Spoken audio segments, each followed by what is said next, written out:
Hello again, everyone. It's Coleman Torch with BBB serving Central East Texas. As you can see by the title above me, we are taking care of business, and we are talking business with Miss Katie Clarkston. She is with SERVPRO. Help me with the title specifically because there's more words that go on the end of that. It's SERVPRO. SERVPRO of Tyler and SERVPRO of Athens, Mineola, and Palestine. Okay, so we'll make sure we get that correct. And Miss Katie, what is your role at SERVPRO of all those places? I work directly in the marketing division. We have three different divisions, or multiple divisions, but I work in that marketing side, the marketing and PR. All right, so here's the basic universal question. What has the last 2 months been like for SERVPRO? A cleaning company, for those of you who don't know, commercial cleaning company, bulk cleaning, I guess it would be another term. What has it been like for you guys? Right, so SERVPRO is a fire and water restoration company, okay. and so we do disaster restoration of all types. We do reconstruction. So with that being said, that was deemed an essential business. So we continued to work with people because just because there's a pandemic going on doesn't mean that your house or business has flood or have a fire. That still happens. Yeah. And I will say that we have something new that has come with all of this, and that is the cleaning, as far as the COVID cleaning and sanitizing, those types of things for your business. Have you seen an uptick in businesses wanting to do that, maybe being proactive, businesses that had to shut down for maybe a couple weeks and before they brought their employees back wanted to do a deep clean or something to that effect? Have you guys seen an uptick in that? Absolutely. I mean, a couple of months ago, you didn't hear anything about COVID cleaning or pandemic cleaning per se. With the heightened sense of getting people back to work and making sure that people have a safe place to go and that your customers have a safe place, I would say, yes, we have had much more inquiries about what does this cost, what's the process, what do we do if we have somebody that's confirmed that works here, and how do we handle that to make sure that we're keeping people safe. And it's nice to see that companies and business owners are trying to go out of their way to make sure that their employees and their customers are safe. And that's something that you see differently than, not that they didn't think that before, sure. But they're taking a proactive. It's become a heightened, it's just become a heightened level of awareness. So that being said, do companies like yours, is there a certain set of qualifications to be a COVID cleaning crew? Or, I mean, if I just showed up with my vacuum and said, I'm here to clean, that doesn't seem to do the same thing. Did y'all have to go through any steps, learn any new techniques, or even get qualified to use certain cleaning substances that would make it, pandemic appropriate? Right. There's not, since COVID is so new, there's not a COVID-specific cleaning certification. There are certifications. There will be at one point. Give it time. Give it a couple of months and it'll be there. There will be. Don't worry, we'll be a part of it. We'll get certified. But there are companies just like ours that are certified in doing biohazard cleanup as well as bioremediation. And so those certifications, yes, that's something that we've had long term because we do work in that industry. I would say that there are specific products, hospital grade products and things like that are used that we have access to, but they're things that we've already used for a long period of time. So our crew chiefs, our technicians, our entire staff is trained in how to do and how to clean these types of things.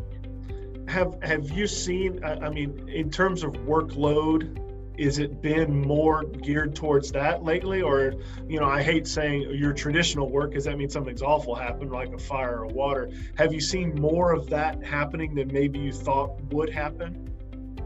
More of the fire and water or more of the COVID? The COVID stuff, just people taking a proactive approach, like your daily schedule, we've got more of these than we do of these. Right. We're still seeing our natural influx and, our natural timeline for your disaster cleanup, fire and water reconstruction. We have seen a huge uptick that has added to the scheduling for these COVID cleanup the bidding, sending our crews out, things like that, that have added to the schedule. But I will say that there are ebbs and flows naturally in natural disaster and things that happen. It happens every day, but it just depends on, you can't say on Tuesday there's going to be more water damage or fire damage than Wednesday, unless there's a natural disaster or event that happens. Have you spoken to any, I don't know how much cross competition talk there is, and we could name a bunch of group, but would you assume that other folks that do similar job as you guys are probably seeing the same kind of uptick? I think we know what companies we're talking about. Do you assume that they've probably seen a similar kind of uptick in work? Yeah, I think that absolutely. I think there is a spot where companies decide, yes, we're going to do this, or no, we're not.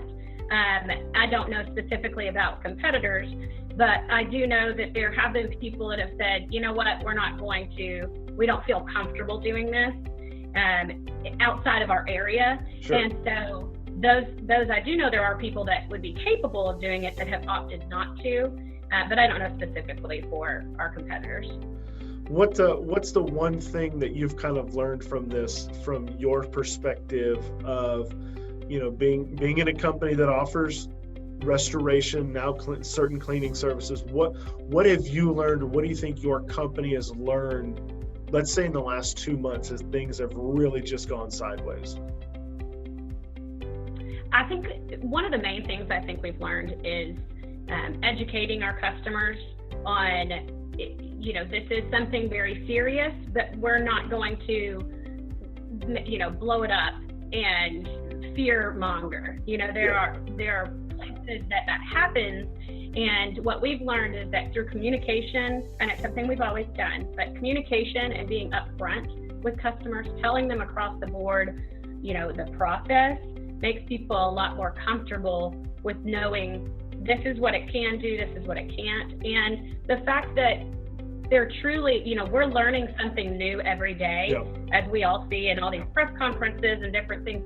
There are new developments. So 3 months from now, there may be a different cleaning method or a different suggestion from the CDC on how we should take care of this. And so just keeping our customers informed, I think, is a huge part of this changes. What we talked to you about 2 weeks ago may be different today. And so just helping them understand that. So if people need your service, obviously one part of your service is after something generally bad has happened, right? Flood, fire, loss of property.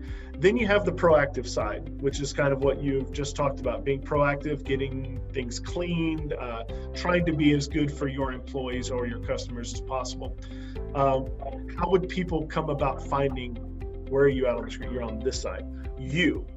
People hearing this, maybe the thousands of people watching this are like, hey, that sounds like a great idea. How do they get hold of you over here to that side? Right.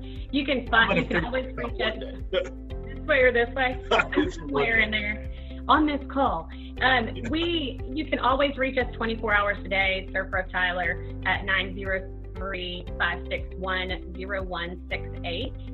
You can also get information on our website at SERVPROtyler.com. Okay, SERVPRO, one word, SERVPRO.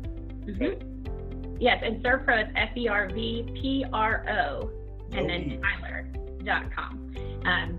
But you can always find us there. You can get information. The best way is to call our office, get information 24 hours a day. We can answer those calls for you and get you the information that you need, or just answer questions. I'm always happy to answer questions for people or do the best that I can to help them. Well, we appreciate you coming on. We didn't want to go too far into everything because, hey, the analytics show people don't watch to the end anyway. But that's okay. We got the important stuff done at the beginning about what you do, where you can do it. But folks, if you have made it this far into the journey of the video and you know a business who's doing great work like Katie's, or they're doing something proactive in the community, my email address is directly below. You email me, you tell me what it's about. We'd be glad to talk to them. We want to hear the stories like Katie's and SERVPRO that they're adapting to the times, they're making it work. Look, it's uncertain for everybody, right? And if you guys didn't adapt, here you are over here, if you guys didn't adapt, someone else was going to, right? Someone else was going to offer those services. I think she said yes. Oh, sorry, yes. That was a question. Yes, someone else was going to offer the services if you didn't. Yes, absolutely. So adapt and survive. It's a tough time. We'll all get through it. But again, Katie, we appreciate you for being here. Thank you very much. And folks, if you know great companies, like I said, like Katie's, SERVPRO, or all the other great companies around East Texas, please let us know. We'd love to reach out and talk to them and hear what they have to say. Miss Katie, appreciate it. All right. Thank you for having me.